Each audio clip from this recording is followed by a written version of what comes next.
नमस्कार, सीएनबीसी आवाज पर आपका स्वागत है। आप देख रहे हैं कंज्यूमर अड्डा और आपके साथ मैं हूं विपिन भट्ट और बात करेंगे आज जीएसटी की। जी हां, प्रधानमंत्री ने 15 अगस्त को लाल किले की प्राचीर से एक बड़ा ऐलान किया कि गुड्स एंड सर्विसेज टैक्स यानी जीएसटी को अब और सरल और आसान और फायदे का बनाया जाएगा। अब उसमें सिर्फ दो ही स्लैब्स होंगे, 5% और 18%। इसका मतलब है कि 12% और 28% का स्लैब गायब हो जाएगा। प्रधानमंत्री ने कहा कि इससे आपकी रोजमर्रा के जीवन में काफ़ी सारी चीज़ें सस्ती हो जाएंगी, आपका घर चलाना आसान होगा और आप जीवन में एक राहत महसूस करेंगे। दिवाली गिफ्ट कहा उन्होंने कि आपको हम देने जा रहे हैं। उसके बाद ग्रुप ऑफ मिनिस्टर्स यानी जो उसकी अगली कड़ी है, उसने भी इस बात को मंजूरी दे दी है कि आप सिर्फ जीएसटी में दो ही स्लैब रखे जाएंगे। हाँ, एक तीसरे स्लैब की चर्चा हो रही है जो कि लग्जरी आइटम्स के लिए होगा, जो 40% पर होगा। लेकिन बताया जा रहा है कि जो अधिकतर चीज़ें हैं जो आपके हमारे जैसे लोगों के रोज़मर्रा की ज़िंदगी से ताल्लुकात रखती हैं, वो इन्हीं दो स्लैब्स में आएंगी, 5 और 18। और ज़्यादातर जो वस्तुएं हैं वो अपने हायर स्लैब से लोअर स्लैब की तरफ चली जाएंगी, यानी सस्ती हो जाएंगी। तो हमने सोचा कि आज क्यों ना एक आकलन किया जाए कि एक घर को चलाने में क्या क्या सामान लगता है, घर गृहस्थी के मेजर सामान, मुख्य सामान क्या होते हैं और अभी वो किस स्लैब में एग्जिस्ट करते हैं, और जब ये दो स्लैब बन जाएंगे तो कितने सामान किस स्लैब में जाएंगे और किस हद तक सस्ते हो सकते हैं या हो जाएंगे, इसका एक अंदाज़ा आपको दिया जाए ताकि आप आने वाले महीनों की प्लानिंग, क्योंकि अब यहाँ से फेस्टिव सीज़न ही है, उसे अच्छी तरीके से कर पाएँ। और अगर आपको भी थोड़ी राहत मिलेगी, थोड़ी बचत होगी तो किसे ख़राब लगता है। तो आज यही सारी बातचीत होगी इस कार्यक्रम में, ध्यान से सुनिएगा। और इसके लिए एक बेहद खास मेहमान को आज हमने आमंत्रित किया है। हमारे साथ कार्यक्रम में शामिल हो रहे हैं एमएस मणि साहब, जो कि पार्टनर हैं जीएसटी डेलॉइट के। और आई थिंक देश में अगर किसी को जीएसटी के बारे में सबसे ज़्यादा जानकारी है, सबसे गहरी जानकारी है और सबसे अहम जानकारी है तो वो मणि साहब हैं। जीएसटी के प्रादुर्भाव यानी जब से वो शुरू हुआ से लेकर आज तक, जब भी कोई सवाल जीएसटी पे आता है तो हम मणि साहब की तरफ से देखते हैं। सर, बहुत बहुत स्वागत है आपका सीएनबीसी आवाज पर। Thank you Vipin ji, great to be on your show. Thank you sir. तो चलिए मैं एक एक करके घर गृहस्थी के सामान की बात करूंगा, किचन से लेकर ड्राइंग रूम तक, बाथरूम से लेकर इलेक्ट्रॉनिक्स तक। लेकिन उससे पहले एक जनरल सवाल आपसे दर्शकों की सहूलियत के लिए कि ये जो दो स्लैब खत्म होंगे 28 और 12 के और रह जाएंगे 5 और 18 के, और अलग अलग बातें मैंने सुनी कि ज़्यादातर 12 वाले 99% सामान जो 5 में आ जाएंगे, 28 वाले 90% सामान जो 18 में आ जाएंगे।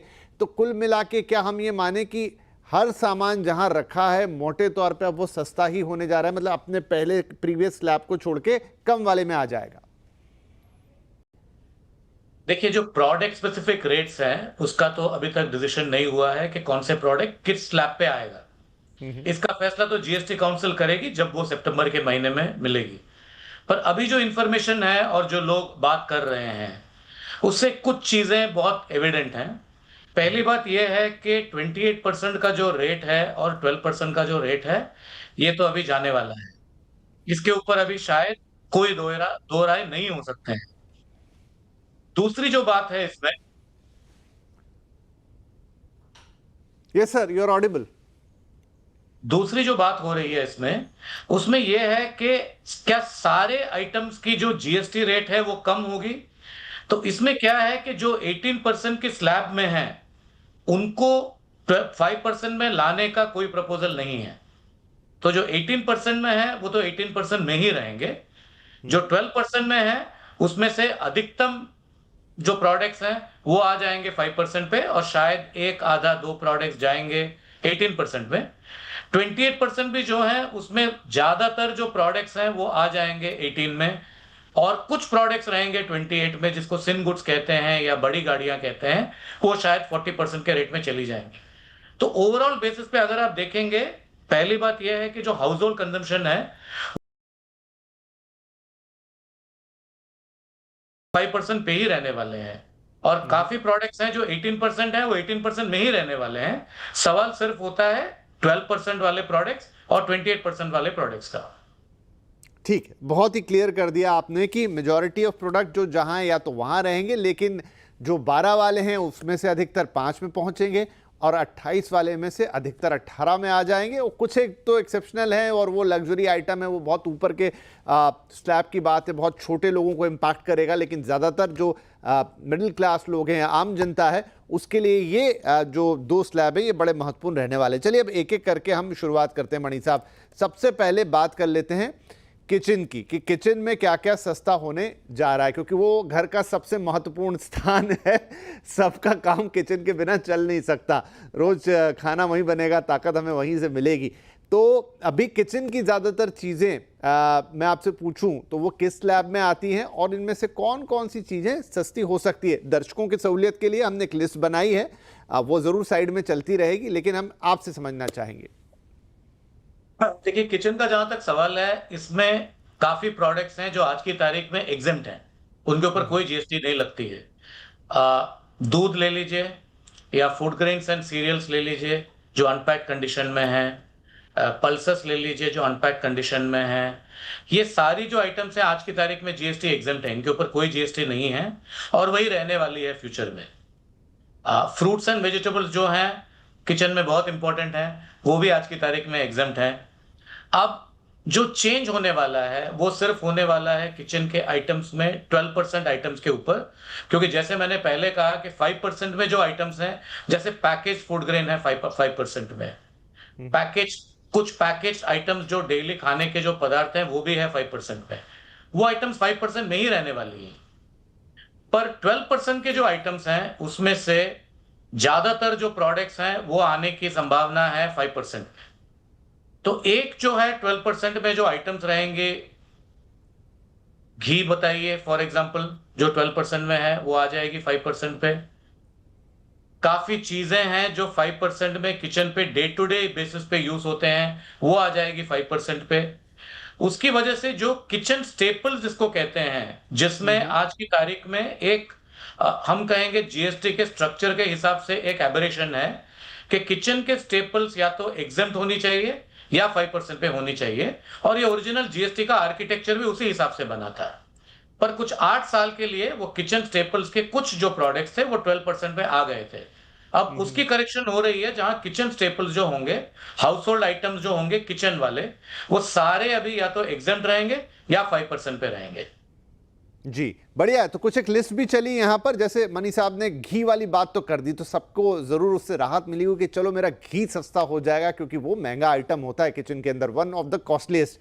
उसके अलावा जैसे ड्राई फ्रूट्स हैं, ब्रांडेड नमकीन हैं, स्नैक्स हैं, प्रोसेस फूड आइटम्स हैं जो कि पैक्ड हैं, प्रेशर कुकर, गीज़र, इस तरह की चीज़ें हो गई। फ्रोज़न सब्जियाँ बहुत सारे लोग आजकल इस्तेमाल कर लेते हैं, कंडेंस मिल्क हो गया, एल्यूमिनियम की जो फॉइल होती है बहुत सारे लोग इस्तेमाल करते हैं वो किचन में, और बर्तन भी। ये लिस्ट जो, तो मणि साहब जो नाम मैंने लिए ये ठीक है, ये अब सस्ते होंगे? परफेक्ट, ये सारे सस्ते होंगे क्योंकि ये सारे किचन स्टेपल्स का हिस्सा है। और विपिन जी, मैं एक चीज कहना चाहूंगा कि इनको 12% पे रख के कुछ हद तक, एक तो है कि क्लासिफिकेशन की कंट्रोवर्सीज भी हुई है, दूसरा है जो कंज्यूमर जो है उनको ये डिसाइड करना मुश्किल हो जाता है कि रियल वेजिटेबल्स में और फ्रोजन वेजिटेबल्स में क्या फर्क है, क्योंकि कन्वीनियंस के हिसाब से बहुत से लोग जो वर्किंग क्लास के लोग हैं, जहां पर घर में दोनों मेंबर्स वर्क पे करते हैं, उनको, उनके लिए फ्रोजन वेजिटेबल्स एक एसेंशियल गुड्स है। तो क्यों हम ये आर्टिफिशियल बाइफर्केशन रखें बहुत से प्रोडक्ट्स में? आपने जो दूसरे चीजों की बात की, जैसे प्रेशर कुकर है, वो तो एसेंशियल है ही हर किचन में। इसलिए क्या होता है कि जो आर्टिफिशियल बाइफर्केशन थी कि कुछ आइटम्स को हमने 12% पे रखा था, डिस्पाइट द फैक्ट कि वो किचन स्टेपल का ही हिस्सा था पहले, वो अभी करेक्ट हो जाएगी और वो भी 5% पे आ जाएगी। जी, तो बिल्कुल चीनी syrup, coffee concentrate, chocolate protein, chocolates, protein concentrate, तो ये लिस्ट काफ़ी लंबी है। और जो मणि साहब हमें बता रहे हैं कि किचन में बहुत सारी चीज़ें, जब आप वो फिर ग्रॉसरी का बिल कैलकुलेट करेंगे, एक बार इम्प्लीमेंट हो जाएगा तो वो आपको दिखना शुरू होगा कि भाई यहाँ तो बहुत सारी चीज़ों में कमी आई है। तो ये बड़ी राहत किचन से शुरू होगी। चलिए, किचन के बाद हम चलते हैं बाथरूम पर। तो बाथरूम की लिस्ट में आपको बताता हूँ मणि साहब, जो हमने निकाली है, आप फिर उसे करेक्ट कीजिएगा। नहाने का साबुन हो गया, हेयर ऑयल का इस्तेमाल काफ़ी सारे लोग करते हैं, टूथ पाउडर है, टूथपेस्ट है, प्लास्टिक के प्रोडक्ट हैं, कई बार वो जो मग्स बाल्टी वगैरह वो सब रहती हैं। ब्यूटी प्रोडक्ट मैं उन्हें अभी फिलहाल बाथरूम में ही रख दे रहा हूँ। और रेज़र हो गया, मैनिक्योर के किट हो गए, डेंटल फ्लॉस हो गए, ये सारी चीज़ें तो एक समय हमें मिली हैं। तो क्या ये करेक्ट है और इसमें आप और क्या जोड़ेंगे? नहीं, ये बिल्कुल सही है और इन सारे प्रोडक्ट्स का भी जो प्राइस है, वो डेफ़िनिटली कंज़्यूमर तक आते-आते घटेगा, जब ये इम्प्लीमेंट हो जाएगा डिसीज़न। और ये सारी प्रोडक्ट्स है, जैसे आपने कहा कि बाथ सोप है, या टूथपेस्ट है, या टूथब्रश है, या टूथ पाउडर है, ये सारी तो एसेंशियल गुड्स ही हैं। इसमें तो कोई डाउट नहीं है, कोई शक की गुंजाइश नहीं है कि are this essential, are this not essential. ये कॉमन मैन के आइटम है कि नहीं है? ये बिल्कुल कॉमन मैन के आइटम है, बिल्कुल एसेंशियल गुड्स हैं। उसकी वजह से ये जो प्रोडक्ट्स हैं, इनको एक आर्टिफिशियल रेट में रखना और उसको अभी लेके आना is to a large extent going to give a lot of relief to normal consumers. तो चलिए, बाथरूम का भी मेजॉरिटी ऑफ सामान, इसमें शैम्पू वगैरह भी गिन लीजिए, वो नाम मैंने नहीं लिए।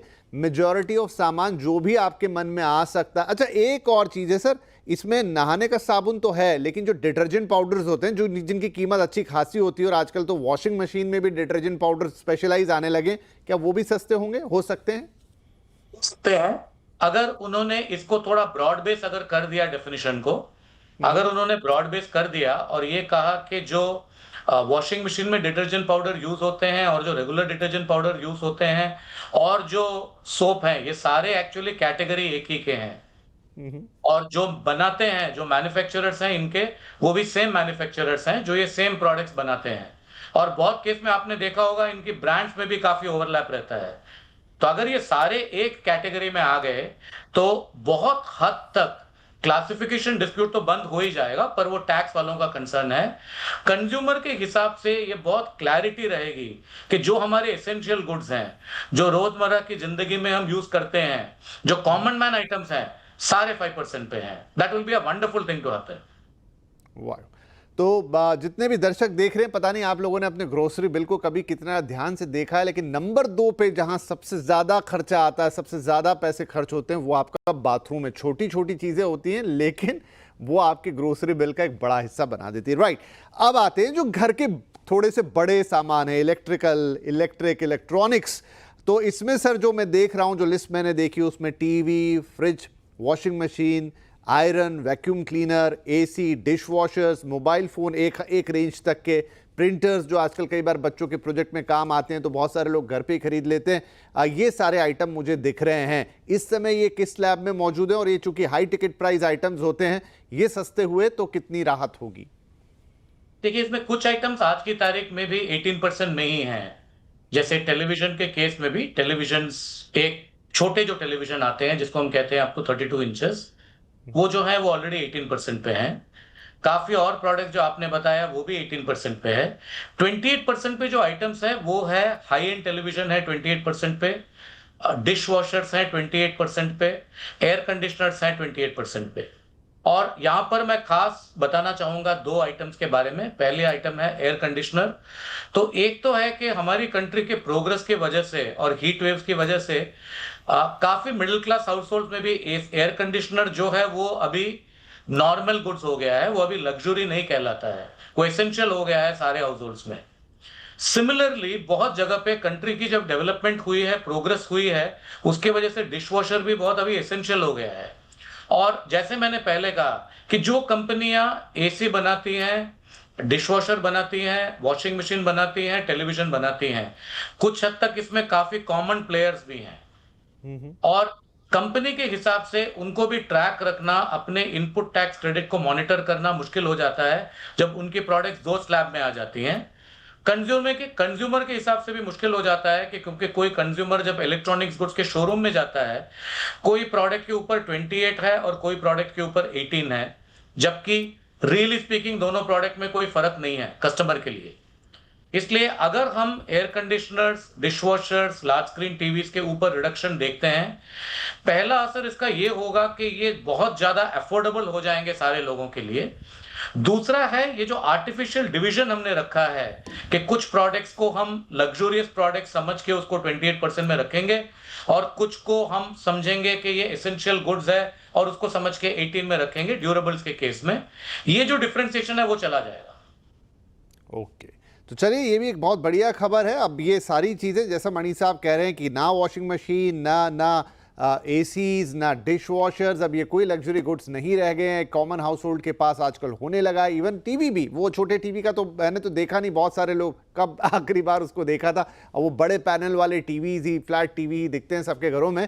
तो ये सब अब सस्ते होने वाले हैं, 28 से 18 में आ जाएंगे और कुछ 18 में ऑलरेडी मौजूद ही हैं। यानी यहाँ पर भी आपके अच्छे खासे पैसे बचने वाले हैं। और अब तो खबरें पढ़ भी रहे हैं, बहुत सारे लोगों ने अपने डिसीजन थोड़े पोस्टपोन किए कि एक बार हो जाए तो ये सारी चीज़ें खरीदेंगे। चलिए एक छोटा सा ब्रेक ले लेते हैं, लेकिन अभी भी बहुत सारी चीज़ें बाकी है। मसलन अब घर की बात हो गई, घर के अंदर आप भी रहते हैं, अपने ऊपर कितना खर्च करते हैं जनाब, फैशन करते हैं, कपड़े, जूते, परफ्यूम्स, ये वो, उन सब पे क्या इम्पैक्ट आएगा, ये सारी बातें मणि साहब से इस छोटे से ब्रेक के बाद।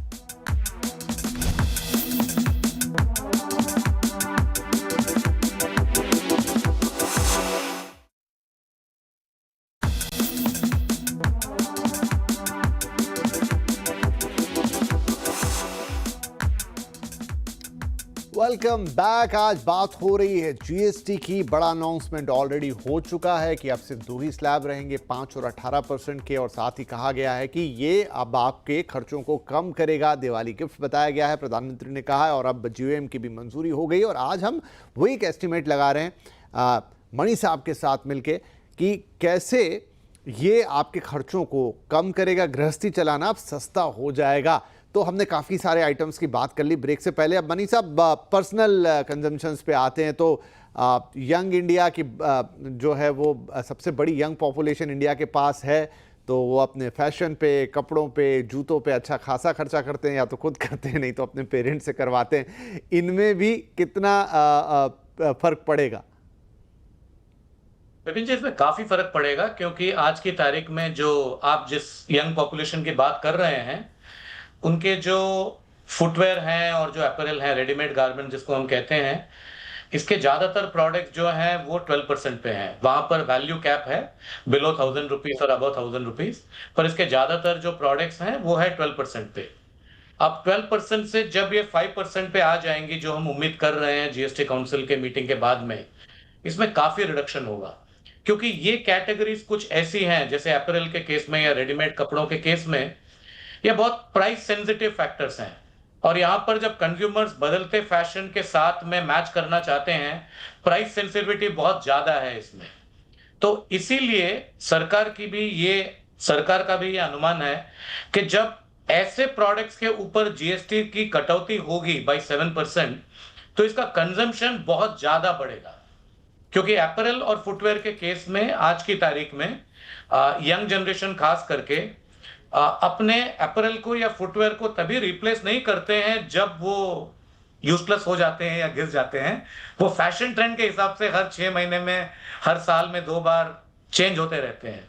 तो जिसको कहते हैं हम प्रोपेंसिटी टू कंज्यूम, वो बहुत ज्यादा बढ़ जाएगी अभी जब जीएसटी की कटौती होगी इन प्रोडक्ट्स के ऊपर। चलिए, तो ये भी एक और खुशखबरी आई कि कपड़े, जूते, जो भी आपके अपैरल्स और फैशन की चीज़ें हैं वो अब सस्ती होती हुई नज़र आएगी। और यंग इंडिया अब तो एंजॉय करेगा ही करेगा। और बाकी सब लोग जिन्हें भी ये सारा शौक है, या एज़ यूजुअल भी वो कपड़े और वो सारी चीज़ें सस्ती। अच्छा, इसके अलावा सर कुछ मिसलेनियस चीज़ें हैं जो मैं पढ़ रहा था, जैसे मतलब ज्योमेट्री बॉक्स हो गया, बच्चों को पढ़ाई में काम आता है, ग्लोब हो गए, नक्शे जो आते हैं वो हो गए, साइकिल्स हो गई स्टूडेंट के पॉइंट ऑफ व्यू से। ये सारी चीज़ें भी मैं देख रहा था कि सस्ती हो सकती हैं। देखिए, ये अभी तक मतलब बहुत लोग नहीं समझ पाए कि जो स्टेशनरी के जो आइटम्स हैं, उसमें वो ज्योमेट्री बॉक्स वगैरह जो आपने कहा, वो सारे कैटेगरी में आते हैं स्टेशनरी आइटम्स। अब स्टेशनरी आइटम्स क्यों 12% पे थी, इसका अंदाजा लगाना थोड़ा मुश्किल है। शायद जिस वक्त जीएसटी बनी थी उस वक्त उन्होंने रेवेन्यू न्यूट्रल रेट निकाला होगा, और उसके हिसाब से शायद उसका जो निकटतम रेट था वो 12% था, इसलिए उन्होंने उस आइटम को उस रेट पे बैठाया। पर जो एजुकेशनल प्रोडक्ट्स हैं और जो स्टेशनरी प्रोडक्ट्स हैं, लॉजिकली तो वो एसेंशियल गुड्स हैं, उनका तो 5% में ही रहना बनता है। उनका तो किसी भी हालत में 18% में मूव होना या 12% में भी रहना लॉजिकल नहीं लगता है। जहां तक साइकिल का सवाल है, साइकिल तो कॉमन मैन आइटम है, खास करके रूरल पॉपुलेशन के लिए। बड़ी शहरों में तो आज की तारीख में गाड़ियां चलाने के लिए भी जगह नहीं है, इसलिए साइकिल का शायद उतना असर नहीं होगा। पर स्मॉलर और अर्बन लेसर अर्बनाइज्ड एरियाज में जो साइकिल का महत्व जो पहले था वो अभी भी है, और उसके ऊपर तो 5% बहुत अच्छा रहेगा। लार्जर पॉइंट विपिन जी यहाँ पर यह है कि सरकार अब सोच रही है कि क्योंकि हम समृद्ध भारत की तरफ जा रहे हैं, हमें दो चीज करनी है। एक तो जीएसटी को सिंप्लीफाई करनी है जिससे ईज ऑफ डूइंग बिजनेस के तरफ हमारा अच्छा कंट्रीब्यूशन रहे। दूसरी बात यह है कि हम इसको एक्चुअली मैं कहूंगा गुड एंड सिंपल टैक्स तो है ही, अभी ये extremely simple and very very good tax हो जाएगी। बहुत अच्छा, extremely simple and very very good tax. हाँ बिल्कुल उसी तरफ बढ़ रहा है, और मेरे ख्याल से हमने किचन, बाथरूम, आपके हाउस होल्ड चीज़ें और तमाम फैशन अपैरल्स और फिर पढ़ाई लिखाई की चीज़ें, तो यही तो वो चीज़ें हैं जो घर गृहस्थी में हमें काम आती हैं। और सारी चीज़ें ही अगर लग रहा है कि अपने स्लैब से उतर के नीचे आने वाली है, तो एक सिग्निफिकेंट बचत जो पीएम साहब भी कह रहे हैं कि दिवाली का तोहफा, वो शायद लोगों को महसूस होगी उनके मंथली स्पेंडिंग्स के अंदर। एंड आई थिंक हमारा समय अब समाप्त हो गया है। वैसे कुछ और प्रश्न थे मेरे मन में, लेकिन फिर भी हमने जो गृहस्थी से जुड़े हुए सारे सवाल हैं वो तो ले ही लिए हैं। आगे चलते चलते इस पर और क्लियरिटी आएगी तो हम आपसे और बातचीत भी करेंगे। बहुत शुक्रिया मनीष सर आज वक्त निकालने के लिए और ये सारी बातें हमारे साथ करने के लिए। धन्यवाद, नमस्कार।